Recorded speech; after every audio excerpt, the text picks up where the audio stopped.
অভয়াকাণ্ডের ২ বছর শেষ দেখে ছাড়ার হুঁশিয়ারি মুখ্যমন্ত্রীর। যা করার করব, শেষ দেখে ছাড়ব। অভয়াকে বলিনি বললেন মুখ্যমন্ত্রী শুভেন্দু অধিকারী। সেই সঙ্গে বললেন যত কঠোর হওয়ার দরকার সরকার তত কঠোর হবে। আজ বললেন মুখ্যমন্ত্রী। আমি ডায়মন্ড হারবারে গেছিলাম, সেখান থেকে ভার্চুয়ালি সব থানার ওসি আইসিদের বলেছিলাম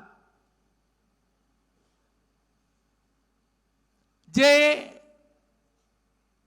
মহিলা নির্যাতন, রেপ, গ্যাংরেপ, মলস্টেশন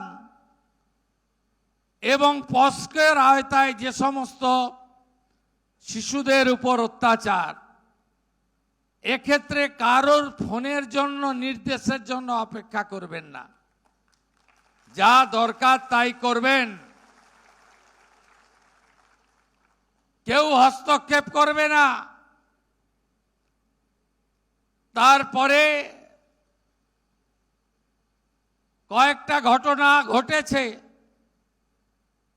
আমি বিগত মুখ্যমন্ত্রীর মতো ছোট ঘটনা, প্রেমের গল্প, মেয়েটা তো অন্তঃসত্ত্বা ছিল, 10 লাখ তো দেওয়া যেতেই পারে, এ ধরনের কথা বলায় বিশ্বাস করি না। আমি বলেছিলাম খোলা হাতে দমন করুন। আপনারা দেখেছেন বারুইপুরের ক্ষেত্রে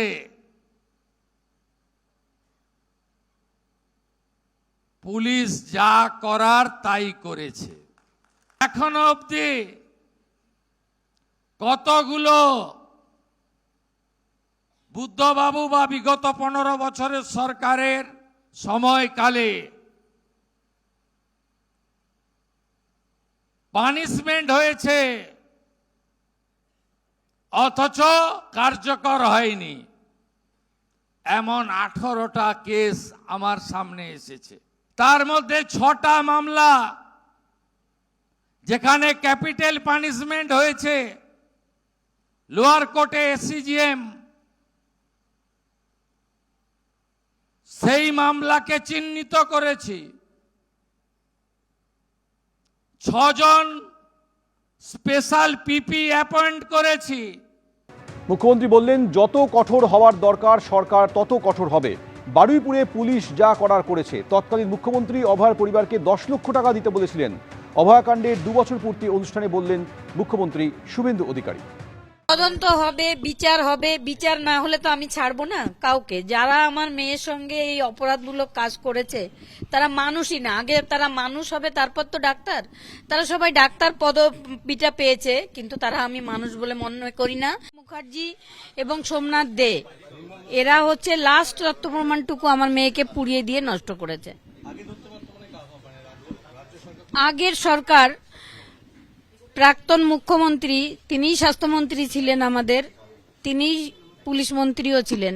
তো পুলিশের সহযোগিতা নিয়ে প্রাক্তন স্বাস্থ্যমন্ত্রী এই সমস্ত কাজ করেছেন। পুলিশ তদন্ত করছে, বিচার হবে, আমি 100% আশাবাদী। সেদিন 9 আগস্ট 2024 যে স্বাস্থ্য দপ্তরের যে দুর্নীতি, ঘুণ ধরা একটা স্বাস্থ্য ব্যবস্থা বেরিয়ে এসেছিল, তাই এই বিচারটা হলে সেই স্বাস্থ্য ব্যবস্থার, ঘুণ ধরা ব্যবস্থার অনেকেই অপরাধী, অনেকেই এর সঙ্গে জড়িত। সেই জন্য স্বাস্থ্য ব্যবস্থার যে ঘুণ ধরা ব্যবস্থা, সুস্থ সমাজ, একটা স্বাভাবিক স্বাস্থ্য সমাজ করতে হলে এই বিচারটা অবশ্যই। অভয়াকাণ্ডের 2 বছরের মাথায় ফের রাজপথে উঠল বিচার চাই স্লোগান। হলো মিছিল, জ্বলল মশাল। জুনিয়র চিকিৎসক, সিনিয়র ডাক্তার থেকে সাধারণ মানুষ। অভয়াকাণ্ডে বিচারের দাবিতে কলকাতা মিছিল। এরপরই পানিহাটিতে আজ অভয়ার স্মৃতিচারণ অনুষ্ঠানে অংশগ্রহণ করেন মুখ্যমন্ত্রী শুভেন্দু অধিকারী। সেই সঙ্গে তিনি বলেন যে প্রয়োজনে যত কঠোর হওয়ার সরকার হবে।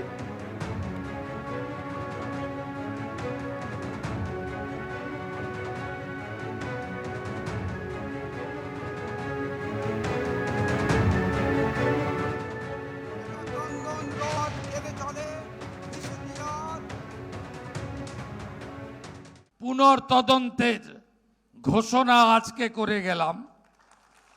তার সাথে সাথে একটি জায়গাতে সিবিআই ইনভেস্টিগেশন করার স্কোপ নেই। ব্রুটালি রেপ অ্যান্ড মার্ডার 14ই আগস্ট 2024 পরিকল্পিত আর্জি করে ভাঙচুর আর আর্জি করে ফাইন্যান্সিয়াল করাপশন, এই তিনটি বিষয় সিবিআইকে কোর্ট দিয়ে রেখেছে। রাজ্য পুলিশের ঢোকার সুযোগ নেই। কিন্তু একটি জায়গা আমি খুঁজে পেয়েছি যেখানে রাজ্য পুলিশের ঢোকার সুযোগ রয়েছে, সেটা হলো ক্রিমেশন ঘাট, Natagarh, Kadamtala, CR park, under ঘোলা পিএস। এখানে আমরা আশ্চর্য হয়ে যাবেন, সিরিয়াল 3-তে ছিল, 1 করেছে। ক্রিমিশন কস্ট দিতে হয়, ক্রিমিশন কস্ট বাড়ির লোক দেয়নি,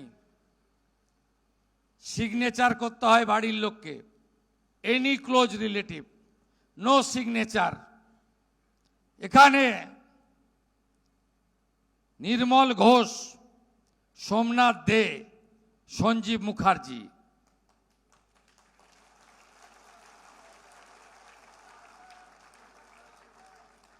এই 3 জন এই কাণ্ড করেছেন।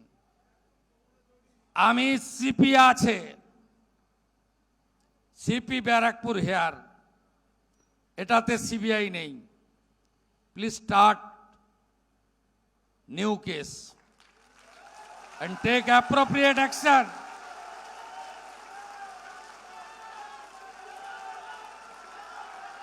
আমার যা করার আছে করব। অভয়া বলিনি, অভয়া বলিনি, অভয়া বলিনি, অভয়া বলিনি। মানুষ আমাদের জিতিয়েছে অভয়ার বিচার দিতে। আমার লিমিটেশনের মধ্যে আমি কমিটেড, আমি কমিটেড, আমি কমিটেড। অভয়াকে নিয়ে একটি মেয়ের অত্যন্ত মর্মান্তিক দুঃখজনক মৃত্যু হয়েছে। তাকে কেন্দ্র করে মানুষকে ভুল বোঝানো আর রাজনীতি করা, সেটা এবার দয়া করে এরা বন্ধ করুন। 24 ঘন্টার মধ্যে মমতা বন্দ্যোপাধ্যায়ের পুলিশ মূল অভিযুক্তকে গ্রেফতার করেছিল। এরপর যেটা হলো, এরা বললেন সিবিআই চাই, হাইকোর্ট সিবিআই দিলেন। তো সিবিআই তো কেন্দ্রীয় সরকারের, তো সিবিআই এত করার পরও তো দেখা গেছে যে পুলিশ ঠিক পথেই তদন্ত করেছে।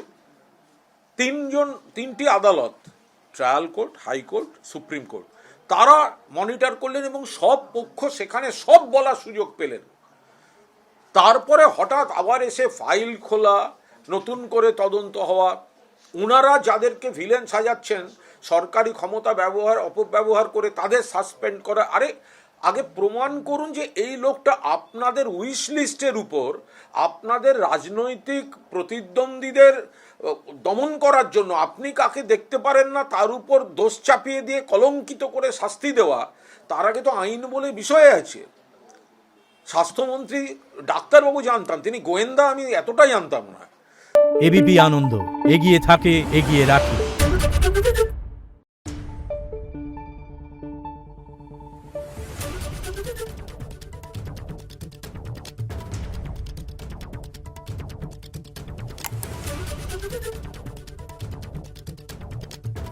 Thank you.